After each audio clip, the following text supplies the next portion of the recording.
Que feriez-vous si aimer quelqu'un vous coûtait votre famille? Mel avait 40 ans, et dans le quartier tout le monde la connaissait comme une femme sérieuse, toujours droite dans ses pagnes bien repassés, une femme dont la présence imposait le respect. Chaque matin, elle se levait avant le soleil, lavait son visage à l'eau fraîche, attachait soigneusement son foulard devant le miroir de sa chambre et sortait travailler. Elle était secrétaire dans une petite entreprise de transport, pas un grand poste, mais un travail stable qui lui permettait de nourrir sa famille, car Mel n'était pas seulement une femme, elle était un pilier. Après la mort de son mari 10 ans plus tôt, c'est elle qui avait tout pris sur ses épaules, les frais de scolarité de ses 2 enfants, les médicaments de sa mère malade, les demandes incessantes de ses frères, et Mel aidait encore et encore, sans compter, sans poser de questions. Parce que dans sa tête, c'était ça être une bonne femme africaine, se sacrifier en silence, sourire même quand le cœur est fatigué, ne jamais montrer ses failles. Jusqu'à ce fameux après-midi où tout a basculé. Ce jour-là, l'entreprise avait envoyé Mel au dépôt pour régler un problème de facture, et c'est là qu'elle l'a vu pour la première fois. Saad, il avait 20 ans de moins qu'elle, un jeune homme calme, respectueux, toujours prêt à aider. Et au fil du temps, Saad l'invita à sortir. Mais Mel avait peur du regard des gens. Elle avait elle-même critiqué d'autres femmes par le passé, sans jamais penser qu'un jour elle serait à leur place.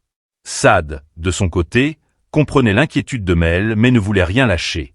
Et un soir, alors que Mel quittait le bureau tard, il lui a proposé de la raccompagner jusqu'à l'arrêt, ils ont marché côte à côte, sans se parler ni se toucher, juste le silence de la nuit qui les accompagnait. Et quand ils se sont séparés, Mel a senti son cœur battre plus vite que d'habitude, elle est rentrée chez elle troublée, partagée entre la peur et un bonheur qu'elle n'osait pas nommer. Mel ne savait pas qu'en laissant entrer cette émotion dans sa vie, elle venait d'ouvrir une porte qui allait bouleverser sa famille, son honneur, et tout ce qu'elle avait construit pendant des années. Les semaines suivantes, Mel a tout fait pour garder le contrôle. Elle continuait sa routine comme si rien n'avait changé. Le travail, la maison, les enfants, la mère malade, les appels des frères. Mais à l'intérieur, quelque chose avait déjà basculé, car Saad était devenu une présence régulière. Il appelait parfois juste pour demander si elle était bien rentrée, lui envoyait des messages de temps en temps. Mel se sentait à la fois vivante et terriblement coupable. Elle se répétait chaque jour que ce n'était pas normal, qu'une femme de son âge devait penser à ses enfants, à sa réputation, pas à un homme plus jeune, encore moins à l'amour. Mais plus elle se battait contre ce sentiment, plus il prenait de la place. Jusqu'au jour où Saad a osé parler franchement, ils étaient assis sur un banc près du dépôt. Le soleil se couchait lentement.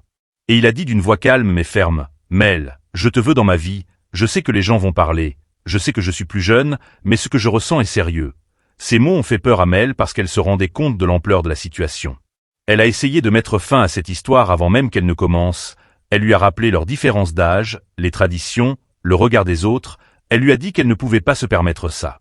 Saad n'a pas insisté, il a juste répondu « Je comprends, mais sache que tu as aussi le droit d'être heureuse. » Cette phrase l'a poursuivie pendant des jours, et un soir, alors qu'elle était seule dans sa chambre, Mel a compris une chose douloureuse. Elle avait passé sa vie à rendre les autres heureux en s'oubliant complètement, et pour la première fois, elle a décidé d'écouter son propre cœur. La relation entre Saad et Mel n'a jamais été vulgaire, jamais été affichée, ils se voyaient discrètement, parlaient beaucoup, riaient parfois, et Mel retrouvait une douceur qu'elle croyait perdue à jamais. Mais dans les familles africaines, les secrets ne restent jamais cachés longtemps. Un regard, un retard, un sourire de trop, et les langues commencent à se délier. La première à soupçonner quelque chose fut sa petite sœur. Venue un après-midi sans prévenir, elle a surpris Mel au téléphone, souriante, la voix douce. Et quand elle a raccroché, le silence est devenu lourd. « Grande sœur, qui te rend si heureuse ?» Mel a esquivé la question, mais le doute était déjà là. Quelques jours plus tard, une voisine l'a vue marcher avec Saad, et le soir même, les murmures ont commencé à circuler comme un feu dans la paille sèche. « Tu as entendu ? Mel sort avec un gamin, une femme de son âge. Quelle honte !» Ces mots, Mel ne les entendait pas encore, mais il se rapprochait, jusqu'au jour où sa famille a décidé de l'affronter. Tout s'est passé un dimanche, autour du repas, sa mère était là, ses frères aussi, l'ambiance était étrange, trop calme. Puis l'aîné a pris la parole, sans détour. « Mel, on nous dit que tu fréquentes un homme plus jeune, dis-nous que c'est faux. » Le cœur de Mel s'est serré, elle a regardé les visages autour de la table, remplis d'attente et de jugement, elle aurait pu mentir, nier, se protéger. Mais elle a choisi la vérité. Elle a simplement dit « Oui, c'est vrai ». Le silence qui a suivi était lourd, presque violent. Sa mère a baissé les yeux, ses frères ont explosé de colère. « As-tu pensé à ce que les gens diront si cette relation est connue de tous ? Tu veux salir notre nom. Tu penses à tes enfants ? Les reproches pleuvaient, aucun ne parlait de son bonheur. Aucun ne lui demandait si elle allait bien. Pour eux, Mel avait franchi une ligne interdite, une femme respectable ne fait pas ça, surtout pas avec un homme plus jeune. On lui a demandé de mettre fin à cette relation immédiatement, de penser à la famille avant de penser à elle.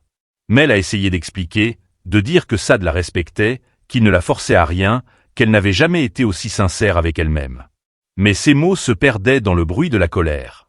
Les jours suivants ont été encore plus durs. Mel se retrouvait seule face à un choix impossible, renoncer à l'amour pour garder sa famille, ou assumer sa relation et risquer de tout perdre. Saad, de son côté, sentait la pression monter. Il lui proposait de partir ensemble, de changer de ville, de recommencer ailleurs, mais Mel hésitait, quitter sa famille, c'était comme se couper une partie d'elle-même.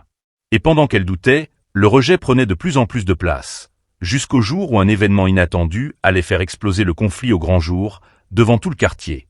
C'était un matin ordinaire, le soleil était déjà haut, les enfants se préparaient pour l'école, et elle essayait de garder un visage calme alors que son cœur était lourd, car depuis la confrontation avec sa famille, plus rien n'était pareil, les appels restaient sans réponse, sa mère parlait peu, ses frères l'évitaient. Saad faisait de son mieux pour la soutenir, il lui répétait qu'elle n'était pas en faute, qu'aimer n'était pas un crime, mais Mel voyait bien que la pression commençait aussi à peser sur lui. En sortant du bureau, elle a senti une agitation étrange dans le quartier, des chuchotements, des regards insistants. Et quand elle est arrivée devant sa maison, elle a compris que le drame avait déjà commencé. Sa mère était assise dans la cour, entourée de voisines, le visage fermé. Et à peine qu'elle a posé le pied à l'intérieur que les mots sont tombés comme des pierres. Voilà celle qui nous fait honte. Une voisine a osé dire à voix haute, et le silence qui a suivi était encore plus cruel. Mel a senti ses jambes trembler, car tout le quartier était au courant, elle était entourée de part et d'autre par des voisins, des amis, des connaissances, mais elle est restée debout, digne, parce qu'elle avait appris à ne jamais montrer sa faiblesse en public. Sa mère s'est levée lentement, la voix tremblante, et a dit « Ce qu'on craignait est arrivé. Mel, tu nous as exposés à la honte, les gens parlent, tu dois arrêter cette relation. » Ces mots ont déchiré le cœur de Mel plus que toutes les insultes. Car elle espérait au moins que sa mère la soutienne, elle a essayé de répondre, de dire qu'elle n'avait rien fait de mal, qu'elle ne demandait pas la permission d'aimer. Mais avant qu'elle ne termine, son frère aîné est intervenu, furieux. « Si tu continues avec ce garçon, ne nous appelle plus jamais, considère-nous comme étant morts. » Cette phrase a résonné dans sa tête comme un coup de tonnerre, c'était un ultimatum clair, brutal, sans appel, et autour d'eux, les voisins observaient la scène comme un spectacle, certains avec pitié, d'autres avec satisfaction. Mel a senti la honte l'envahir, non pas parce qu'elle aimait un homme plus jeune, mais parce qu'on la jugeait sans chercher à la comprendre.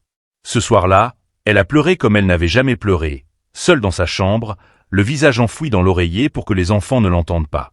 Elle a repensé à toutes ces années de sacrifice, aux nuits blanches, aux rêves qu'elle avait enterrés pour les autres, et une question la hantait, est-ce que j'ai vraiment mérité ça? Saad est venu la voir discrètement, il l'a trouvée brisée, épuisée.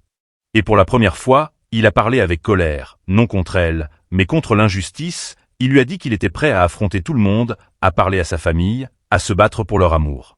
Mais Mel savait que dans ce genre d'histoire, ce sont toujours les femmes qui paient le prix le plus lourd. Le lendemain, la rumeur a pris une autre tournure. Quelqu'un avait dit que Saad profitait d'elle pour son argent et ces paroles ont atteint même ses enfants, qui sont rentrés de l'école en pleurant. « Maman, on dit que tu fais des choses mauvaises. » Ces mots ont brisé quelque chose en elle, voir ses propres enfants souffrir à cause des jugements des adultes était insupportable. Cette nuit-là, Mel a pris une décision douloureuse, elle a appelé Saad et lui a demandé de venir. Quand il est arrivé, elle n'a pas crié, elle n'a pas pleuré, elle a juste parlé calmement, trop calmement. Elle lui a dit qu'elle devait penser à ses enfants, que la pression était trop forte, qu'elle n'était pas prête à perdre sa famille. Saad a compris, même si son regard était rempli de tristesse, il lui a dit qu'il respecterait sa décision, mais qu'il l'aimerait toujours. Quand il est parti, Mel a senti son cœur se déchirer en silence.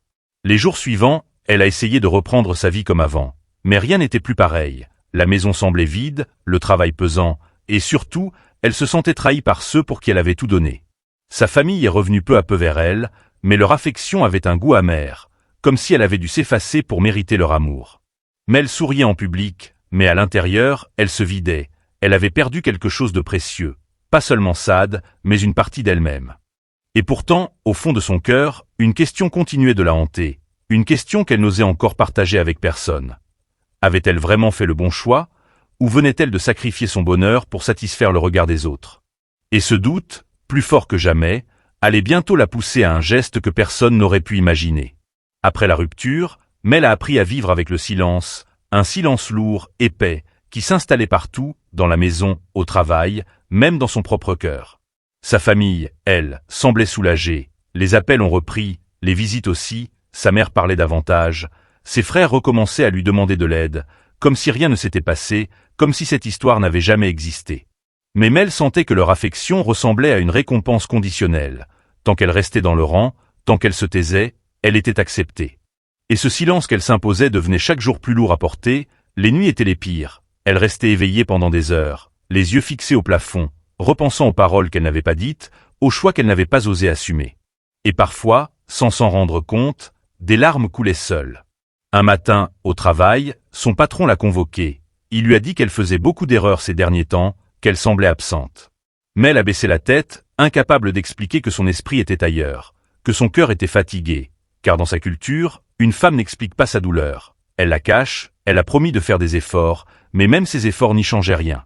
Saad, de son côté, essayait de reconstruire sa vie, il avait compris qu'aimer Mel lui avait coûté cher aussi, les moqueries, les remarques, les accusations, mais il continuait à penser à elle.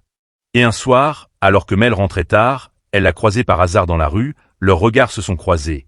Et pendant quelques secondes, le monde s'est arrêté, aucun mot n'est sorti, mais tout était là, l'amour, la douleur, le regret. Ils se sont juste salués, comme deux étrangers qui se connaissent trop bien, et Mel a senti son cœur se serrer encore plus fort. Ce soir-là, elle a compris qu'elle ne guérissait pas, elle survivait seulement. Les jours suivants, son corps a commencé à envoyer des signaux, elle perdait l'appétit, avait des maux de tête constants, parfois des vertiges. Sa mère lui disait de prier davantage, de chasser les mauvaises pensées, mais ce n'était pas une question de pensée, c'était une question de vie étouffée.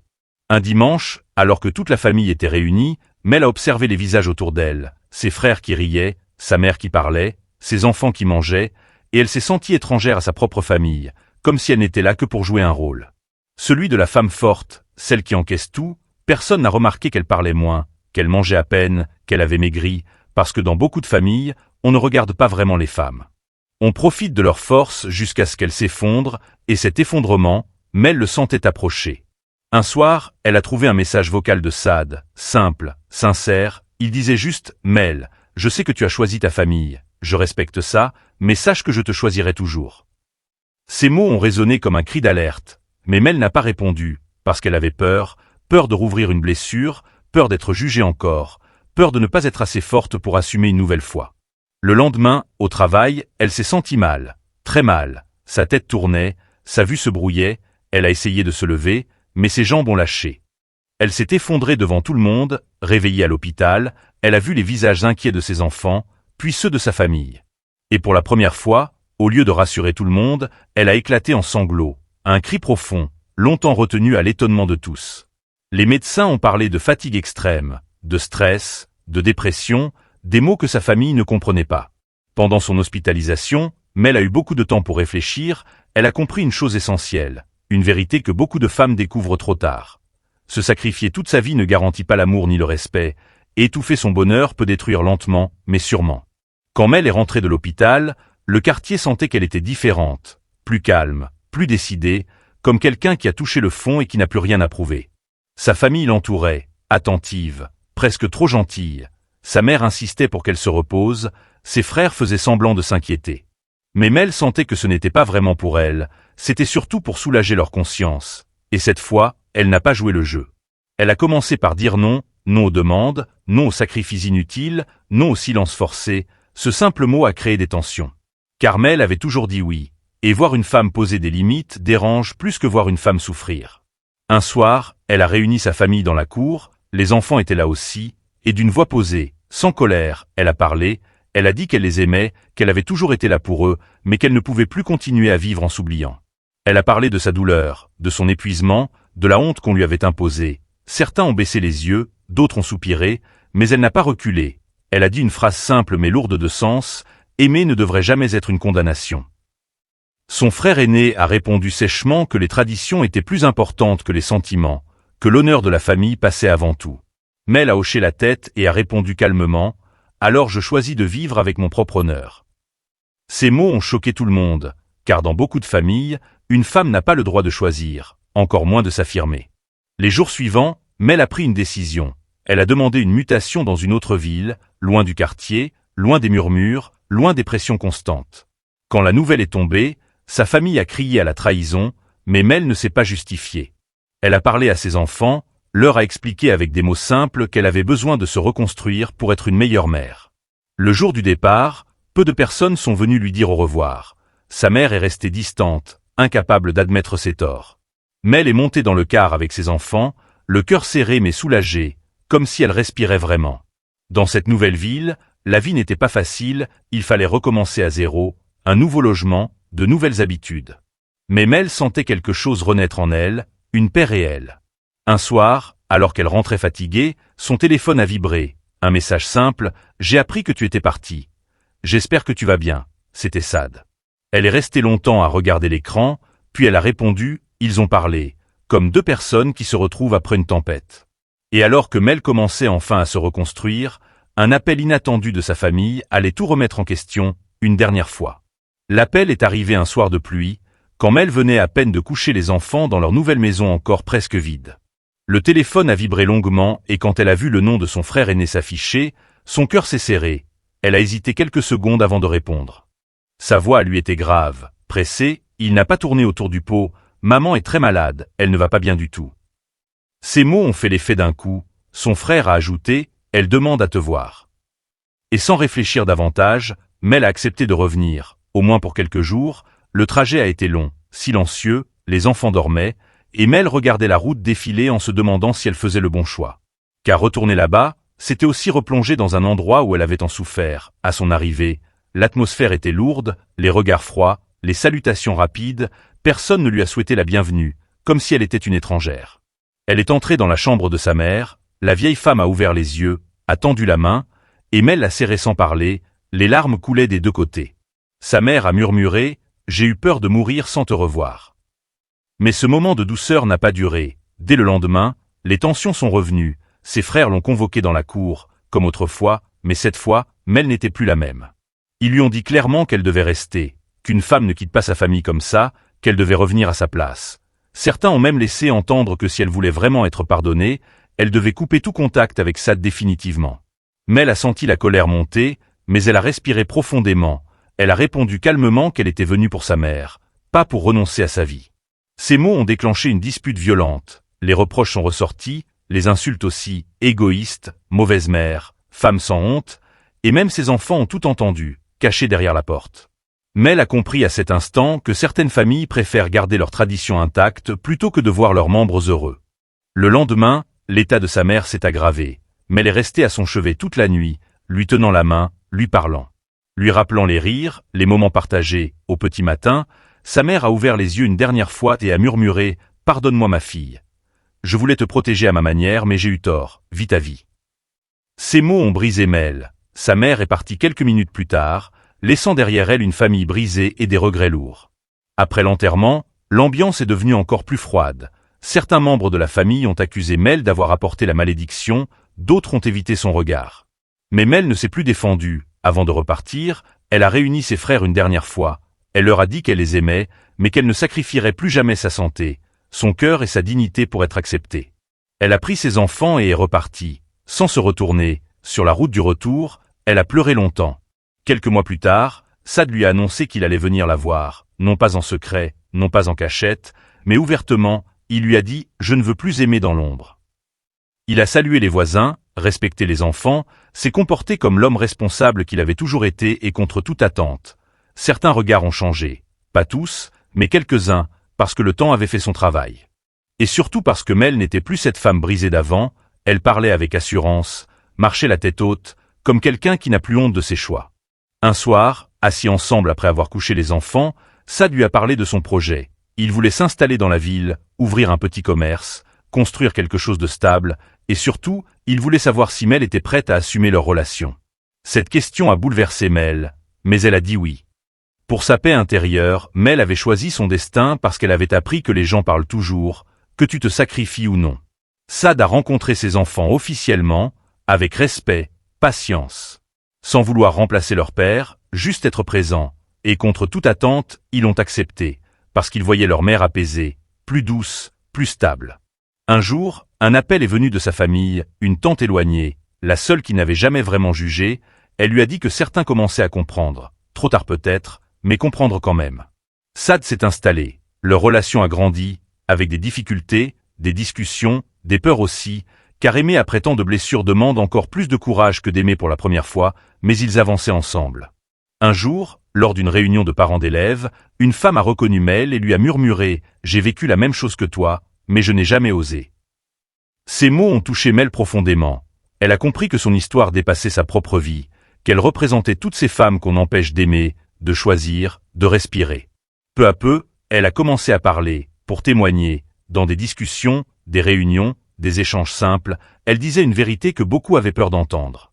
Une femme n'est pas une propriété familiale, ni un sacrifice permanent, elle est un être humain avec des désirs, des limites et un droit au bonheur. Certains l'ont critiquée, d'autres l'ont admirée en silence, mais Mel ne cherchait plus l'approbation, elle avait trouvé quelque chose de plus précieux, la paix intérieure.